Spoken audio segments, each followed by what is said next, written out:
Okay. So I'm looking on page 183, and there is a problem that I would like you to be aware of, because it's an interesting situation that tells us a lot about derivatives. So let's look at problem 63 on page 183. So let's read the problem. Find the second degree polynomial, p, such that, and we are given three pieces of information. P of 2 is 5, p prime of 2 is 3, and p double prime of 2 is 2. So we are asked to find p of x such that p of 2 is 5. P prime of 2, they say, is 3, and p double prime of 2 is 2. And very important, it's quadratic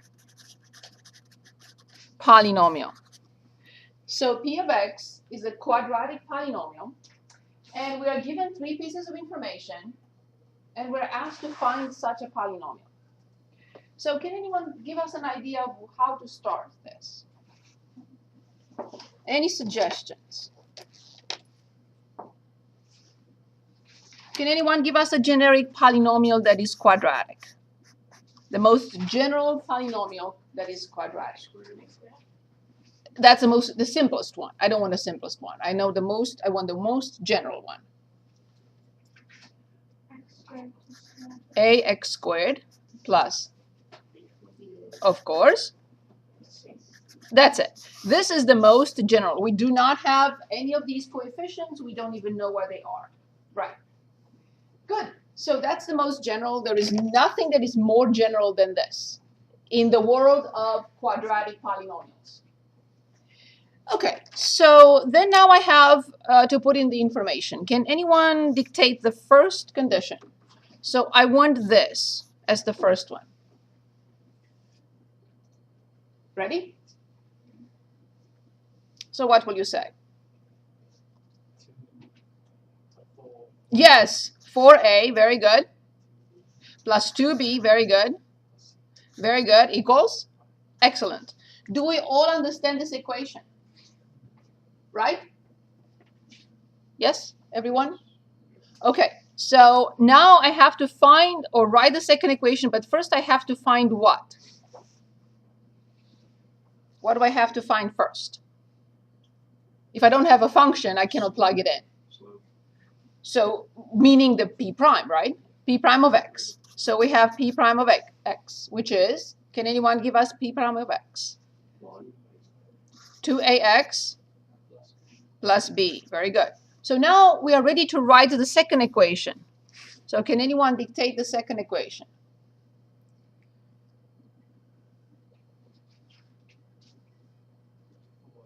For a plus b equals? That's it. Do we understand the second equation? Which part is not clear? I'm differentiating with respect to x. I bring 2 in front, 2ax, and I differentiate dx, and I get b. We're differentiating with respect to x. A and b are numbers. Is that clear? Is that clear? And then we simply plugged in 2. 2 times 2 times a is 4a plus b must be 3. Is this okay with everyone? Yes? Okay, now we have to look at the third condition. Can anyone tell us the first step? Very good. Find p double prime, which is? Very good. So now we are ready for the second equation because it says p prime of 2 equals 2. P double prime of 2 equals 2. So how do we call this? What does this represent? Very good. System of 3 linear equations in how many variables? In 3 variables. Very good. Okay, so we are going to go backwards. It's the easiest method. So 2a equals 2 means a equals, very good. A A equals 1. If A equals 1, then I have 4 plus B equals 3. 4 plus B equals 3, which makes B equal -1. And I go back to the first equation. I have 4 minus 2 plus C equals 5. So 4 minus 2, yes, it's 2, and I subtract, so C equals 3. In this way, we determined that specific polynomial that fulfills the given conditions. Can anyone dictate now the polynomial that fulfills the given conditions? X squared, yes, minus x plus 3. This is indeed the polynomial that fulfills all given conditions. Any questions on this? Yes. Any questions, Vanessa? How that satisfies all three. Let's check. So when I find the first derivative, so first of all, I should check this, right? Let's plug in 2. So 4 minus 1 is 4 minus 2 is 2. 2 plus 3 is 5. Then when I determine 2x minus 1, the first derivative is 2x minus 1. So I plug in 2. 2 times 2 is 4. 4 minus 1 is 3. And then when I determine the second derivative, I get 2. We made it happen because we were told the conditions. So we determined the coefficients based on the conditions. It's not like a way of knowing, because I know like it works, but I don't know how you like came up with it. Which part is not clear? Like the x minus x, or x squared minus x plus 3. I found that A is 1, so I went back to change this into 1. I found that B was -1, so I changed this into -1. And I found that C was 3, so I changed this into 3. Oh, so you just replace it. I have to. That was the question. Okay. The question was to find the polynomial that fulfills these 3 conditions. Okay. So there were 3 variables, and we determined all 3, and we went back to show the polynomial. Yes, Harvey, what are you showing there? What is he showing you? I see. Wonderful. Can you wait till the end of the class? Thank you. Okay. One other problem that I would like to look at is you choose either 68 or 75. No one wants to choose? Okay, let's choose 68. At what numbers is the following function g differentiable?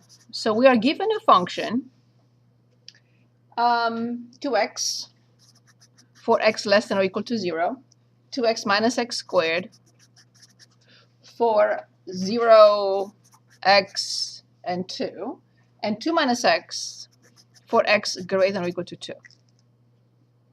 What type of function is this? Excellent.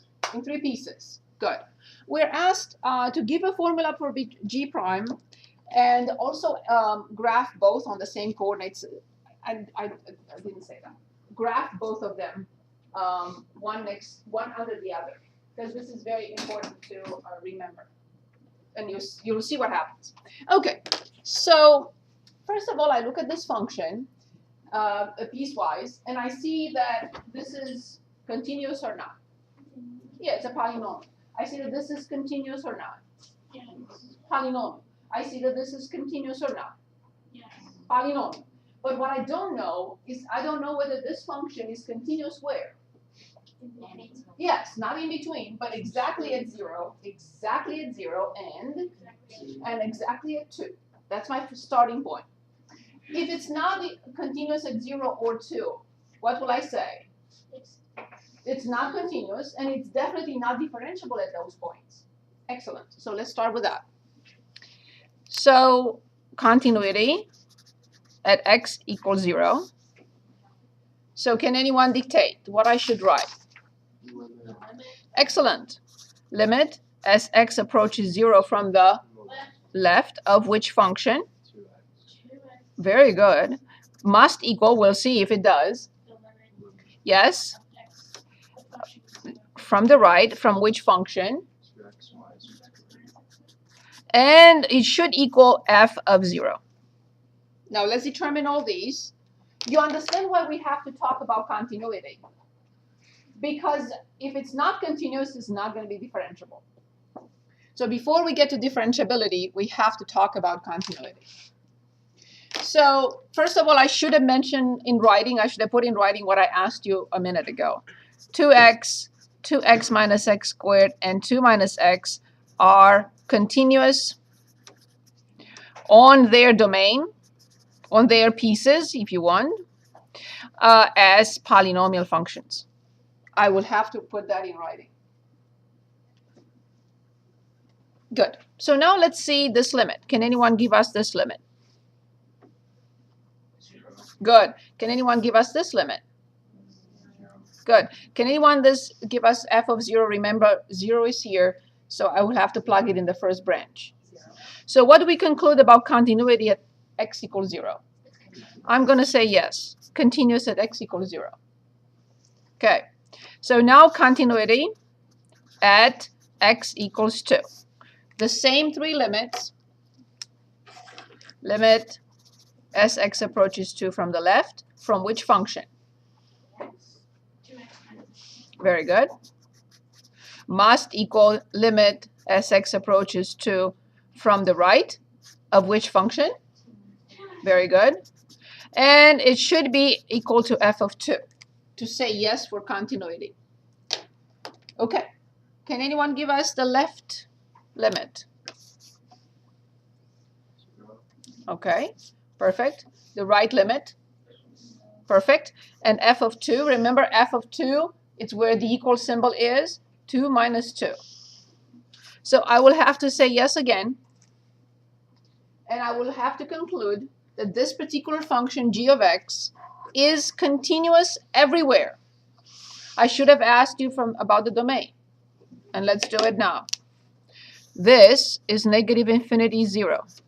This piece is 0 to 2. And this piece is 2 to infinity. Can anyone identify the domain of this function of g, not pieces, but g as a whole? From negative to 0, from at 0, 0 to 2, at 2, and 2 to infinity. What can we conclude? Very good. And then I will say g of x is continuous on negative infinity to infinity, which is its domain. Now, here's a question for you. If the function is continuous, is it guaranteed to be differentiable? Yes. The answer is no. Careful. If a function is differentiable, it's guaranteed to be continuous. But if it is continuous and it has a corner or a cusp or a vertical tangent, even if it's continuous, the function is not differentiable. So one more time. Differentiability implies continuity for sure. Continuity not always implies differentiability. Okay, perfect. So now let's find g prime. And I'm going to ask you this. Is this function differentiable on negative infinity 0? Yes, of course, it's a polynomial. Is this function differentiable on 0, 2? Of course, it's a polynomial. Is this function differentiable on 2 to infinity? Of course, it's a polynomial. But now, I'm not really interested in all these pieces. I'm interested in this. Is this differentiable everywhere? I don't know. I don't know that yet. So I will proceed by finding g prime, writing 3 pieces, but do not put the equal symbol anywhere, because I don't know if it's differentiable at 0. I don't know if it's differentiable at 2 just yet. So what is the derivative of the first piece? Very good. For x strictly less than 0, not equal to. Can anyone give us a derivative in the middle? 2 minus 2x. For 0 less than x less than 2. Of course, no equal symbol. I didn't even have at the beginning. So, and what is the derivative of the last piece? Careful. Very good. for x greater than 2, not equal to 2. We have not studied what happens at 2 and negative, at 2. Okay. So, yes, please. Why is that -1? Wouldn't it be Because positive? you have negative x plus 2. And the derivative of negative x is -1. The derivative of x is 1. Yeah, she changed it to minus. The derivative, this is 0. And the derivative of negative x is -1. The derivative of positive x will be 1. Yes, Harvey? Okay, good. Is that clear, everyone? Good. So here's another question for you. For the derivative function, strike that. For the function to be differentiable everywhere, what can you say about its derivative?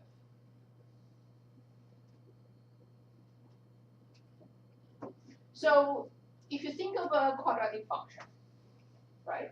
What is the derivative of x squared? What can you think? What can you say about 2x? Is it a continuous function everywhere? Yes. So for the function itself to be differentiable everywhere, its derivative must be continuous everywhere. Does it make sense? So all I have to check is whether this function is continuous everywhere. If it is continuous everywhere, which is the derivative, then I will say the function, the original function, is differentiable everywhere.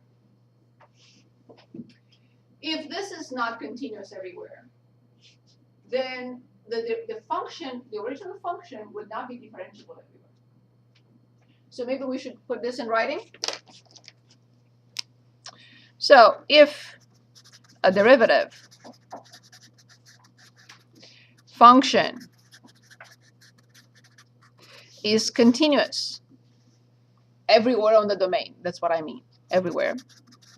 In this case, on all real numbers. Then the function is differentiable everywhere.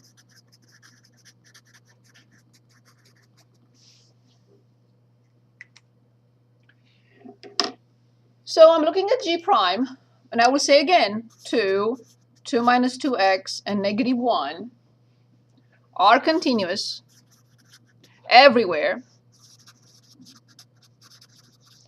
as polynomial functions. 2 is a polynomial function, degree 0. 2 minus 2x is a polynomial function, degree 1. -1 is a polynomial function, degree 0. But what I don't know is what happens at x equals 2, not 2, 0, sorry, first. And then at x equals 2. So let's check. In other words, what am I trying to check? If there is a unique tangent at 0. If it's this, the derivative function would not be continuous. Okay, so at x equals 0, I have to show that limit as x approaches 0 from the left, from which branch? 2. Equals or not, limit as x approaches 0 from the right, from which branch? Very good. And show that this equals g prime at 0. If all these three are the same, then the derivative function is continuous at 0. So can anyone give us the number here? Plug in 0 and tell me what you get. 2, of course. Okay, what about this? 2, of course. We're plugging in 0.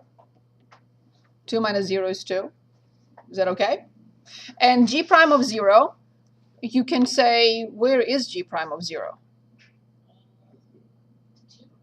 We didn't put it in. Initially, it was here. Initially, it was here. But I cannot put it in before I check. So if that's the case, this would have been also 2. So now I can guarantee that the derivative is continuous at 0, which means the function is differentiable at 0. I'll say yes. Differentiable at 0. Differentiable.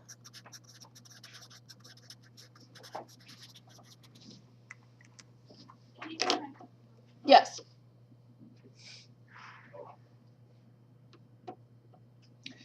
We have to check at x equals 2. If the same situation happens at x equals 2, then we'll say the function is differentiable everywhere. And of course, obviously, its derivative will be continuous everywhere. Okay, so let's look at x equals 2. Limit as x approaches 2 from the left. Which branch? Very good. Should or not, we'll see in a moment. Equal limit, or it will. 2 from the right of what branch? Very good. Equals or not g prime of 2. We'll see in a moment. So when we determine the left limit, what do we get? -2. Very good. When we determine the right-hand limit, we get, what do we conclude about g prime? It's not continuous at 2. And what do we conclude about g? It's not differentiable at 2. So that's our conclusion, and then we'll graph both. So g prime of x is not continuous at x equals 2. Therefore, g of x is not differentiable at x equals 2. Now we want to present a table of ordered pairs and then graph both on the same coordinate system. And not on the same, one below the other. So we have x. We have -infinity to infinity. We have f of x, not f, but g. We have g prime.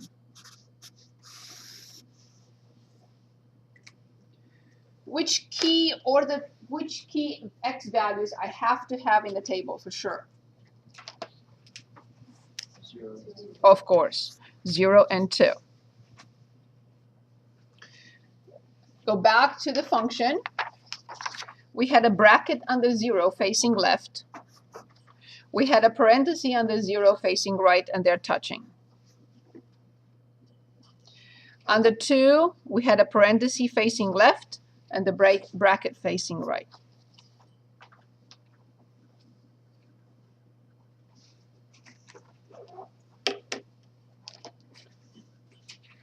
Okay, are you with me, everyone? Okay, so 2x, let's say -1. When x is -1, how much is g of -1? Very good. How much is g of 0? We already determined that. And then so on the other side was 0. And then let's say at 1, 2 minus 1, 1. At 2, we already determined, what was it? 2. And on the other side also 2. And let's also say 3, and we get -1. I got everything I need about the function. Now let's look at the derivative. For the derivative function, I have a bracket to the left and a parenthesis to the right touching. But at 2, I have this situation. Because the derivative does not exist at 2. The derivative is a limit. And the limit will not exist. Yes, please. G of x at 2 isn't at 0, obviously. Did we get 0? We did.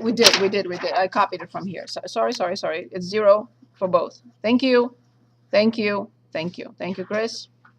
Yes, it's 0. I wrote 2. Thank you. My apologies. Okay, so now, differentiable, yes, 2 and 2. And on the other one was -2 from the left, -1 from the right. So now we can, if we want to, write for -1.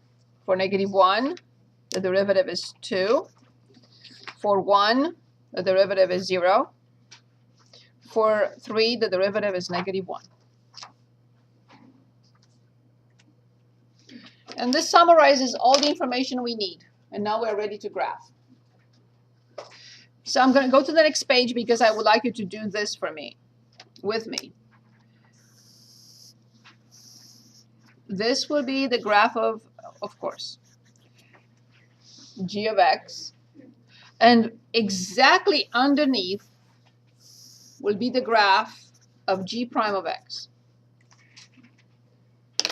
So let's start with g of x. -1, -2. We've seen this before, -1, -2. 0, 0. And I graph the first line. This is it.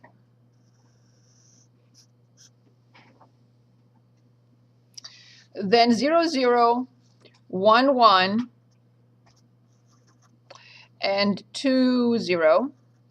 However, this is a quadratic function with a maximum because the leading coefficient is negative.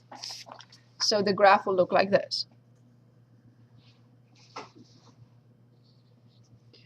And now this third piece, 2, 0, 3, -1, 3, -1.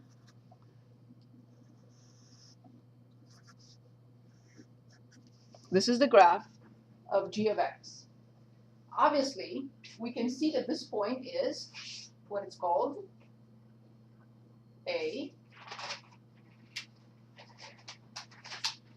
corner, right? It's a corner. It's a corner, right? So this tangent is negative, bigger negative, and this tangent is smaller negative, but they're not the same. Good. So now, please graph at -1. At -1, the derivative is 2.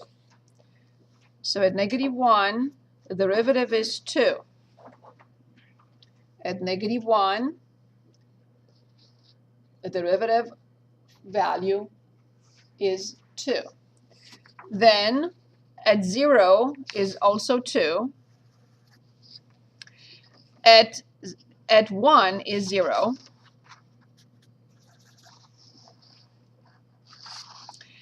At 2 is -2 on one side, but -1 on the other. And at 3 is -1.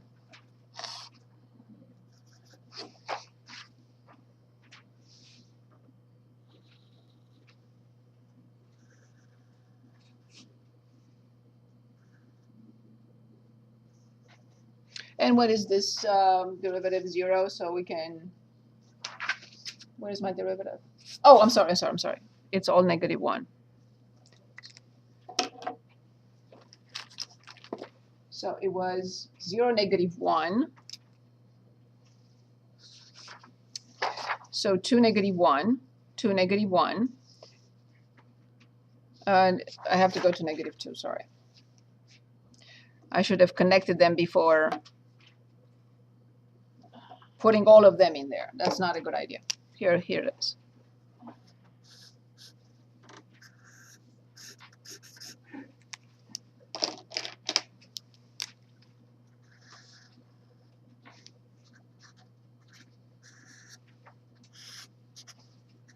This is the graph of the derivative function. As you notice, g prime is not continuous at the +2. On the left-hand side is -2, on the right-hand side is -1. Therefore, and that illustrates the this point. The slope here is -2. The limit will be -2. The limit on this side for the slope will be -1. So at this corner, there is a jump for the derivative, which makes the function not differentiable. So the derivative is not continuous at 2, which makes the function not differentiable at 2. I know this was a long problem, but I think it illustrates the relationship between the derivative and the function. One more time. When the function has a corner, the derivative will have a jump, will not be continuous. And if it's not continuous, the derivative is not continuous, and the function is not differentiable at that point. Okay, I think we have enough information now to move on to other examples from 3.2. And I would like to look, and if you'd like to choose, I would like to look at maybe a situation like this, in which we read from the graph, and definitely a situation like this, which is slightly more complicated with determining derivatives. So, any questions? Any questions about this problem? Any questions? Okay, do we understand what we learned from this example? Are we clear about this? Is that a yes? Okay, I lost track of my pages. So 1, 2, 3. So am I on 5? Yeah, I need to keep them in order because otherwise I can't scan them. So this was 5 and this is 6. Okay, perfect. Ready? He has a question. Okay, so let's look at a function like 52b. In 52b, we are given f of x, so function y equals f of x divided by x squared. Yes, please. He has a question. Yes, Ricky, I'm sorry. So, When you differentiate to x, the derivative is 2. When you differentiate x, you get 1, and 1 times 2 is 2. So when you differentiate x squared, you get 2x. You bring the power in front and multiply by x to 2 minus 1. It's the power rule. X to the 5th is 5, x to the 3rd. 5, x to the 4th. Subtract 1 from the power.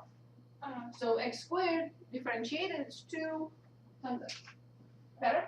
Yeah. Other questions? Okay, we're given this situation in which we have a function that is basically not given to us, and a denominator which is x squared.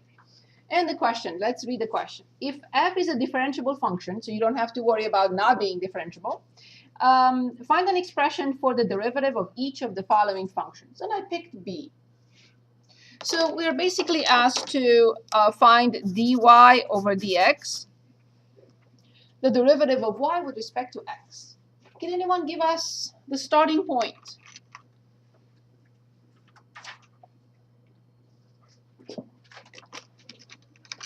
X squared.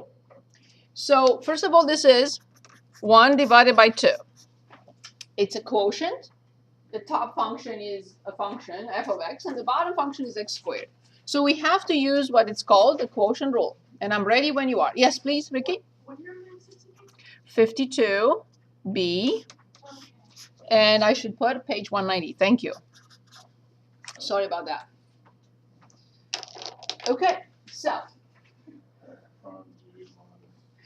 so we have 1 prime times 2 minus 1 times 2 prime divided by the second squared. Good.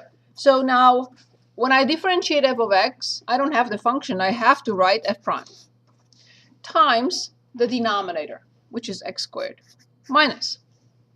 I copy the top function, which is f of x, and multiply by the derivative of the denominator. What do we get? Very good. Everything divided by x squared squared.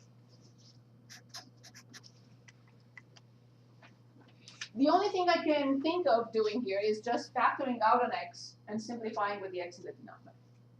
There's nothing else is required here. So I see a common factor of x. So it's x f prime of x plus 2, not plus, it's minus, divided by x to the 4th.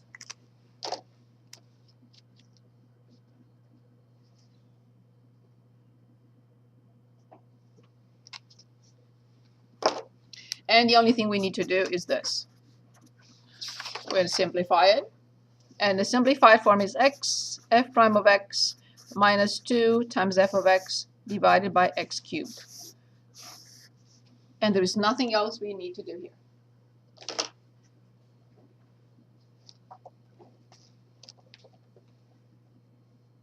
Any questions for me? Yes, please. How do you get the rest of the numerator when you pull out the x? Because x times this is x squared f prime, and x times this is that. Both terms have x in common, so I took it in front. So from x squared I take out an x, and I have an x left, and I copy f prime. From 2x I take out an x, and I have 2. Is that okay? Other questions here? Anyone? Okay. So here's 49, and we're going to read from a graph. We are given a function, u of x, which is a product of two functions. And we are asked to find u prime of 1. So u prime of 1. That's the question. If I ask you to evaluate a function at 1, what will you say? Give me what? I'm asking you evaluate u at 1. What should I give you? What will you ask me? I will evaluate it at 1 if you give me. Exactly. Exactly. The point I'm making here is this. You cannot find u prime of 1 before you find u prime of x. Very good. So first let's find u prime of x. And this is a product. Remember, 1 times 2. We differentiate 1 times 2. 1 prime. What is 1 prime? Well, f prime of x times g of x plus 1 times the second function prime. Now I have the function. Now I can plug in 1. Not before. So if we need to write it as a note, whenever we are asked to evaluate a function, if I don't have the function, I don't know how to evaluate it. So then u prime of 1 will be, obviously, f prime of 1 times, very good, plus times g prime of 1. Excellent. So now we have to determine these quantities. So ready? So we start with f prime of 1. I see f is in blue. G is in blue, f is in red. So f prime of 1 is, at this point, at f of 1, I will have to determine the slope of the line at this point. When x is 1, I need to determine the slope of this line. And I see clearly that I can form a right triangle whose height is 4 and whose run is 2.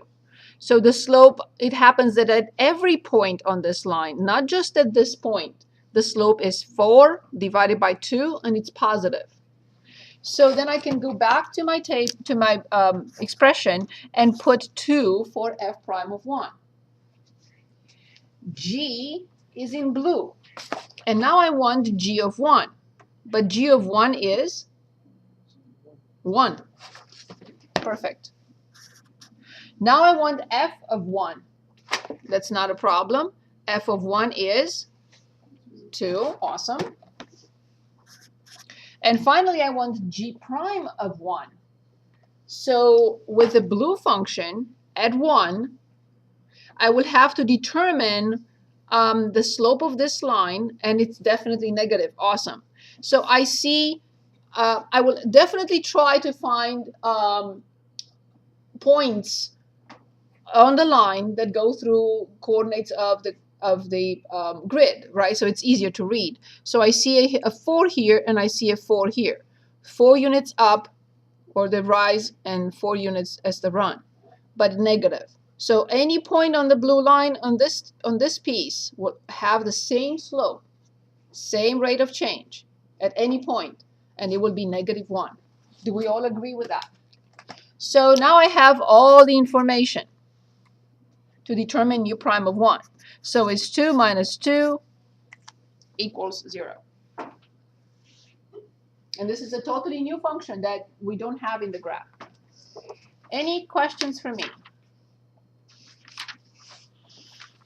Any questions? Any questions? Yes, please. 2 times 1, 2 times negative 1, 2 minus. Wait, how do we get negative? From the graph.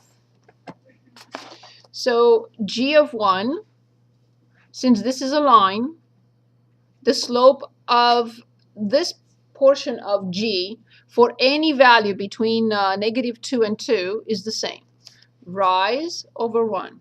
4 units as the rise, 4 units as the run. 4 over 4 is 1. However, this is a negative slope, and I have to write negative 1. Or negative 4 over 4. Better? Other questions, anyone? Any questions? Okay. Let's talk about our theorem, which is not in this chapter, but I'm not going to wait, because this is a very important theorem. Let me just